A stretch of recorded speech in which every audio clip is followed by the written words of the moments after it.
Paper 109. Relation of Adjusters to Universe Creatures. The thought adjusters are the children of the universe career, and indeed the virgin adjusters must gain experience while mortal creatures grow and develop. As the personality of the human child expands for the struggles of evolutionary existence, so does the adjuster wax great in the rehearsals of the next stage of ascending life.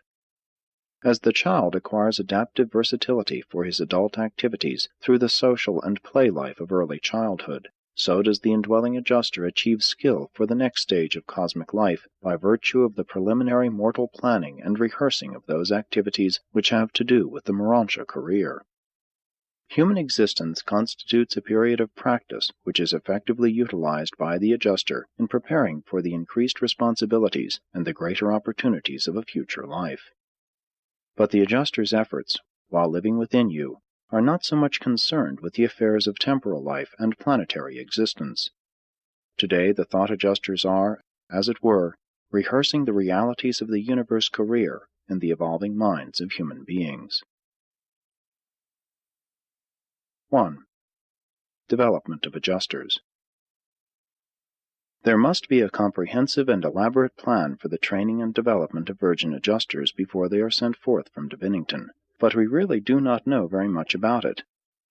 There undoubtedly also exists an extensive system for retraining adjusters of indwelling experience before they embark upon new missions of mortal association, but again, we do not actually know. I have been told by personalized adjusters that every time a monitor-indwelt mortal fails of survival, when the adjuster returns to Divinington, an extended course of training is engaged in. This additional training is made possible by the experience of having indwelt a human being, and it is always imparted before the adjuster is remanded to the evolutionary worlds of time. Actual living experience has no cosmic substitute. The perfection of the divinity of a newly formed thought adjuster does not in any manner endow this mystery monitor with experienced ministrative ability. Experience is inseparable from a living existence. It is the one thing which no amount of divine endowment can absolve you from the necessity of securing by actual living. Therefore, in common with all beings living and functioning within the present sphere of the Supreme, thought adjusters must acquire experience. They must evolve from the lower, inexperienced, to the higher, more experienced groups. Adjusters pass through a definite developmental career in the mortal mind. They achieve a reality of attainment which is eternally theirs. They progressively acquire adjuster skill and ability as a result of any and all contacts with the material races, regardless of the survival or non-survival of their particular mortal subjects. They are also equal partners of the human mind in fostering the evolution of the immortal soul of survival capacity. The first stage of adjuster evolution is attained in fusion with the surviving soul of a mortal being. Thus, while you are in nature evolving inward and upward from man to God, the adjusters are in nature evolving outward and downward from God to man, and so will the final product of this union of divinity and humanity eternally be the Son of Man and the Son of God. 2. Self-Acting Adjusters. You have been informed of the classification of adjusters in relation to experience: virgin, advanced, and supreme. You should also recognize a certain functional classification, the self-acting adjusters. A self-acting adjuster is one who 1. Has had certain requisite experience in the evolving life of a will creature, either as a temporary indweller on a type of world where adjusters are only loaned to mortal subjects, or on an actual fusion planet where the human failed of survival. Such a monitor is either an advanced or a supreme adjuster. 2. Has acquired the balance of spiritual power in a human who has made the third psychic circle and has had assigned to him a personal seraphic guardian. 3. Has a subject who has made the supreme decision, has entered into a solemn and sincere betrothal with the adjuster.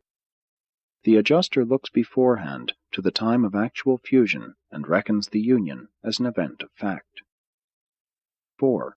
Has a subject who has been mustered into one of the reserve corps of destiny on an evolutionary world of mortal ascension. 5.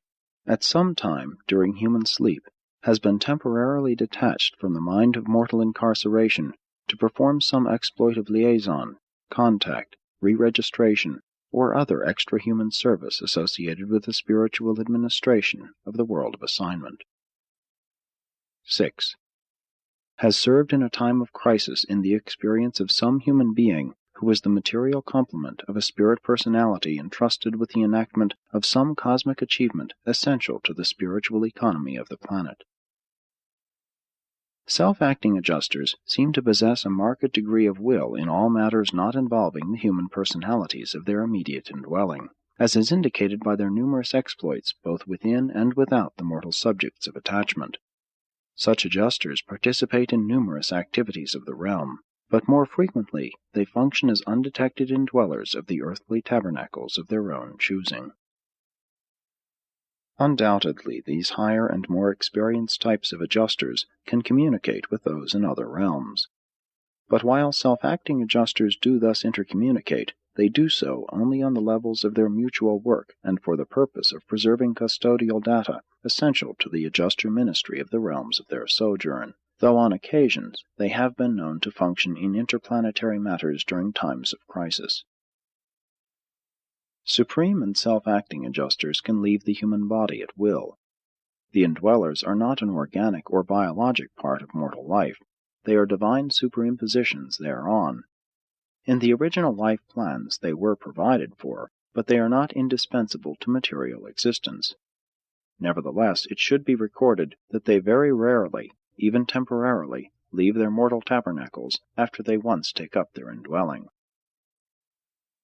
The superacting adjusters are those who have achieved the conquest of their entrusted tasks, and only await the dissolution of the material life vehicle for the translation of the immortal soul. 3. Relation of adjusters to mortal types. The character of the detailed work of mystery monitors varies in accordance with the nature of their assignments, as to whether or not they are liaison or fusion adjusters.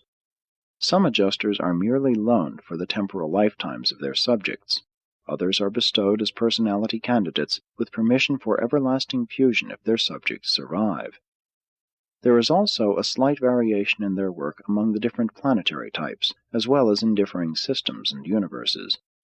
But, on the whole, their labors are remarkably uniform, more so than are the duties of any of the created orders of celestial beings.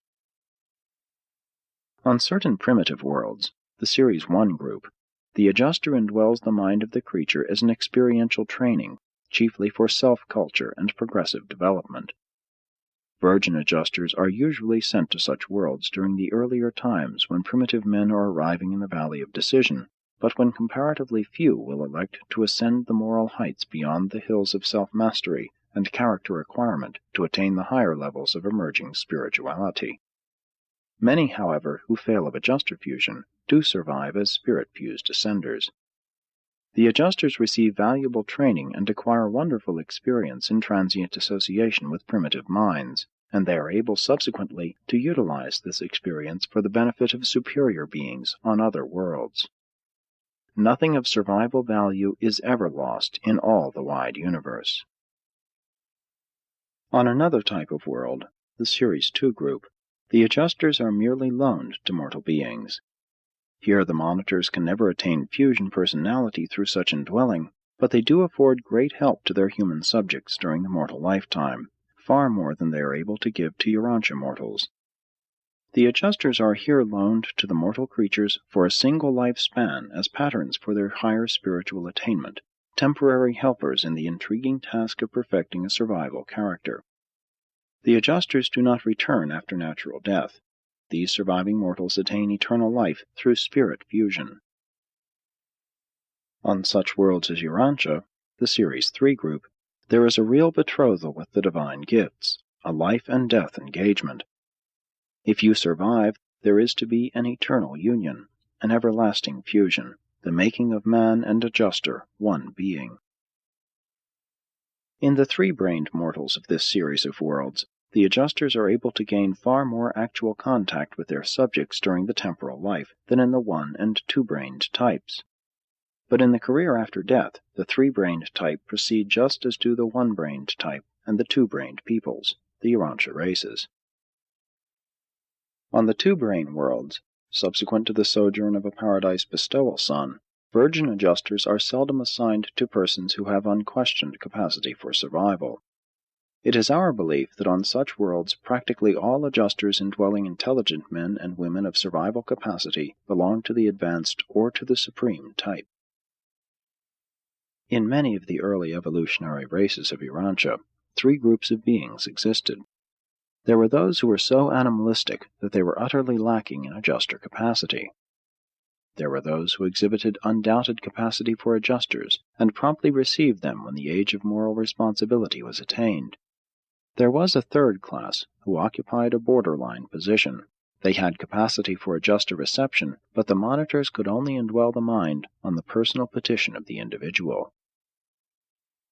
But with those beings who are virtually disqualified for survival by disinheritance through the agency of unfit and inferior ancestors, many a virgin adjuster has served a valuable preliminary experience in contacting evolutionary mind, and thus has become better qualified for a subsequent assignment to a higher type of mind on some other world. 4. Adjusters and human personality. The higher forms of intelligent intercommunication between human beings are greatly helped by the indwelling adjusters. Animals do have fellow feelings, but they do not communicate concepts to each other. They can express emotions, but not ideas and ideals. Neither do men of animal origin experience a high type of intellectual intercourse or spiritual communion with their fellows until the thought adjusters have been bestowed, albeit, when such evolutionary creatures develop speech, they are on the high road to receiving adjusters. Animals do, in a crude way, communicate with each other, but there is little or no personality in such primitive contact. Adjusters are not personality, they are pre-personal beings. But they do hail from the source of personality, and their presence does augment the qualitative manifestations of human personality. Especially is this true if the adjuster has had previous experience. The type of adjuster has much to do with the potential for expression of the human personality. On down through the ages, many of the great intellectual and spiritual leaders of Urantia have exerted their influence chiefly because of the superiority and previous experience of their indwelling adjusters. The indwelling adjusters have in no small measure cooperated with other spiritual influences in transforming and humanizing the descendants of the primitive men of olden ages. If the adjusters indwelling the minds of the inhabitants of Urantia were to be withdrawn, the world would slowly return to many of the scenes and practices of the men of primitive times. The divine monitors are one of the real potentials of advancing civilization. I have observed a thought adjuster indwelling a mind on Urantia, who has, according to the records on Uversa, indwelt 15 minds previously in Orvanton. We do not know whether this monitor has had similar experiences in other super-universes, but I suspect so. This is a marvelous adjuster, and one of the most useful and potent forces on Urantia during this present age.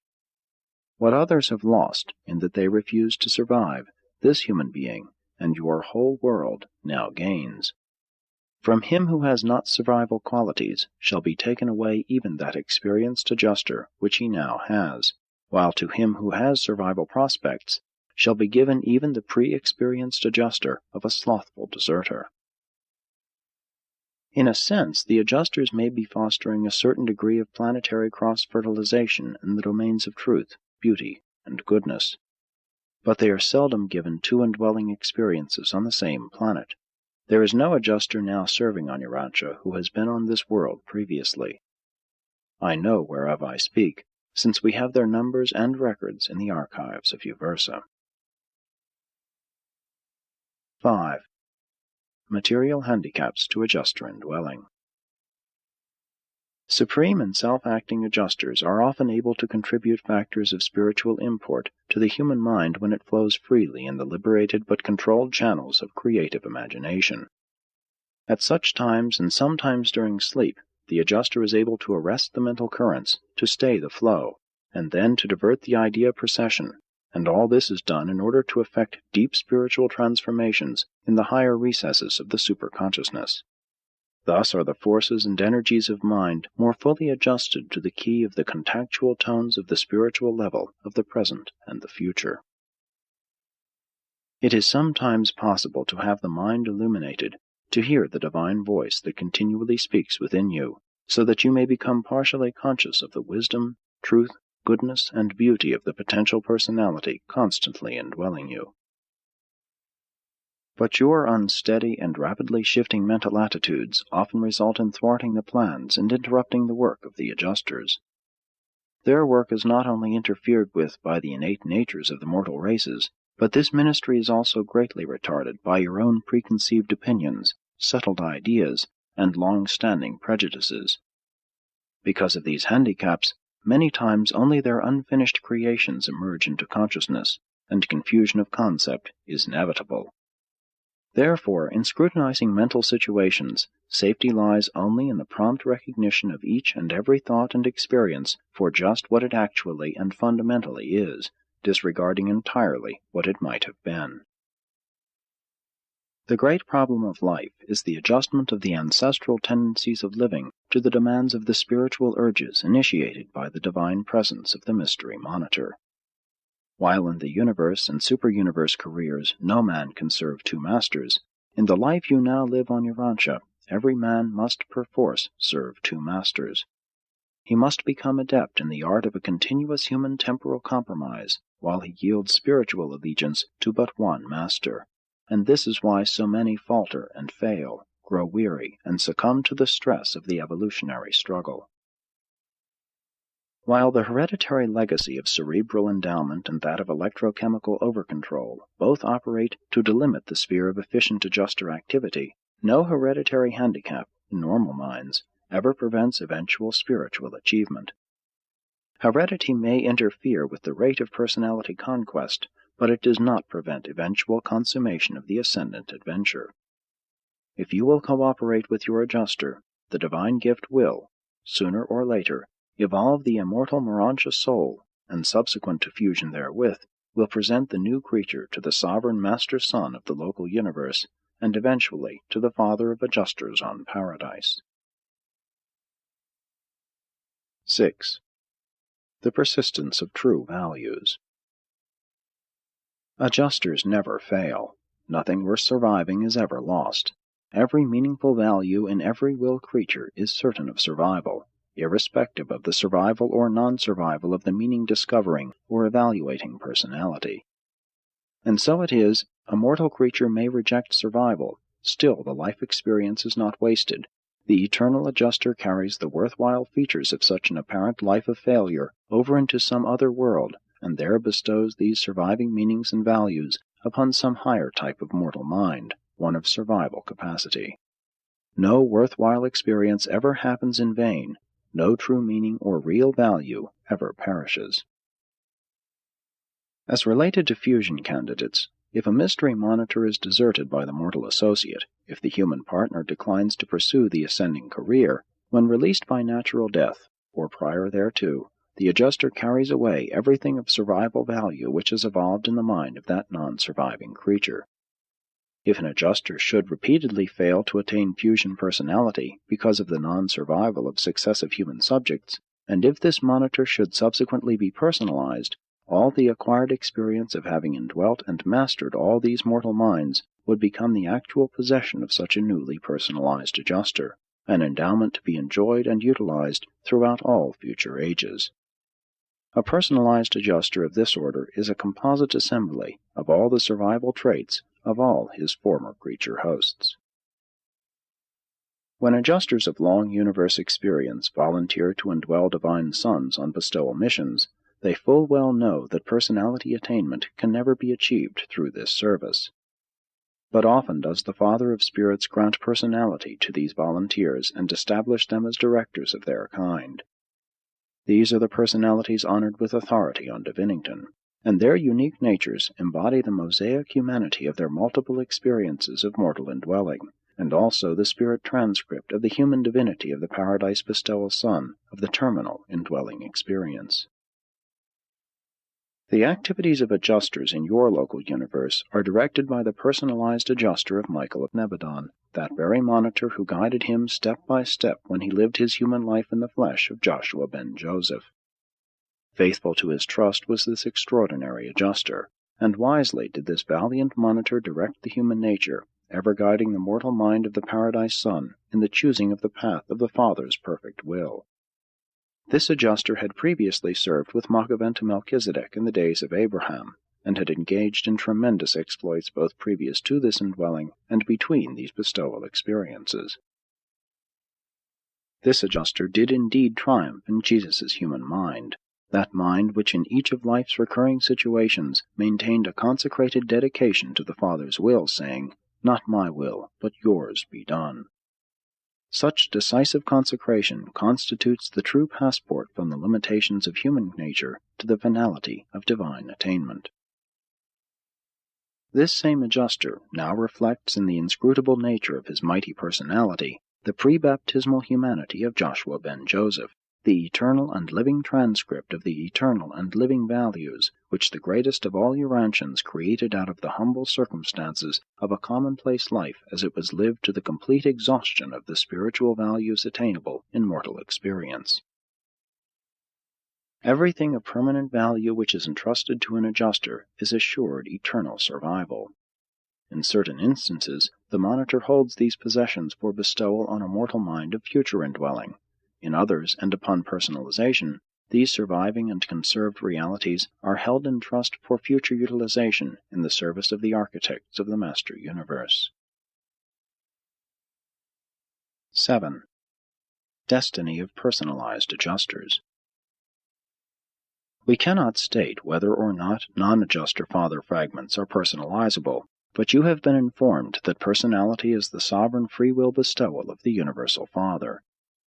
As far as we know, the adjuster type of father fragment attains personality only by the acquirement of personal attributes through service ministry to a personal being.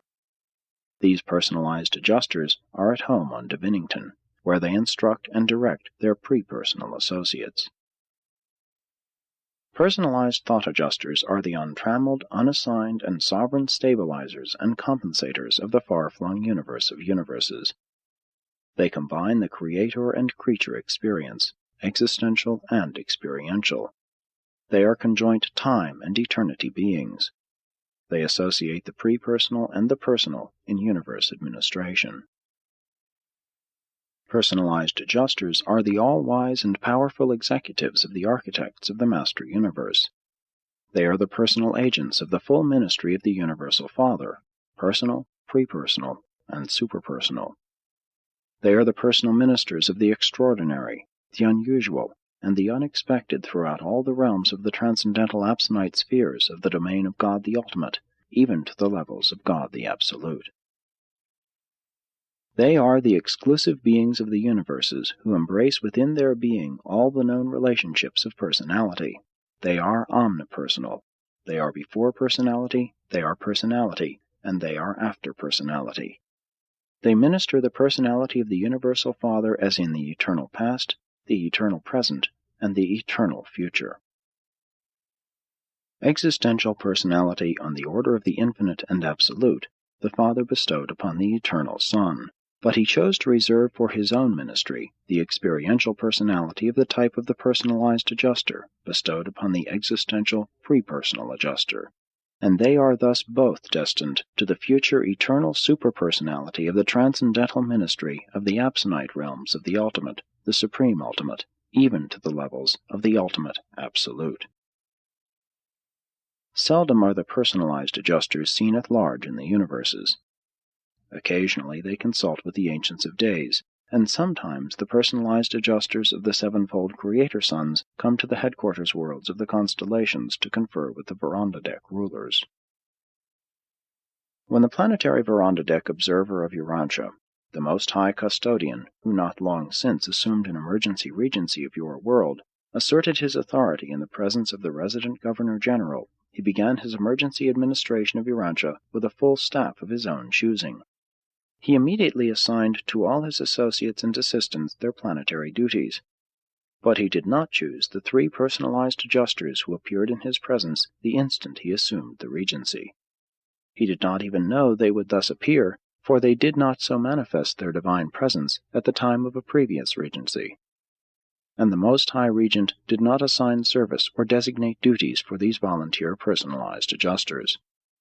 Nevertheless, these 3 omnipersonal beings were among the most active of the numerous orders of celestial beings then serving on Urantia.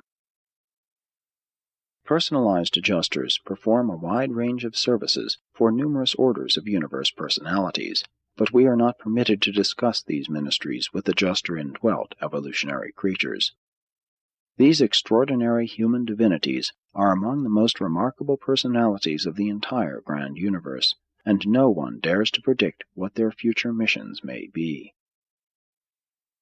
Presented by a solitary messenger of Orvanton.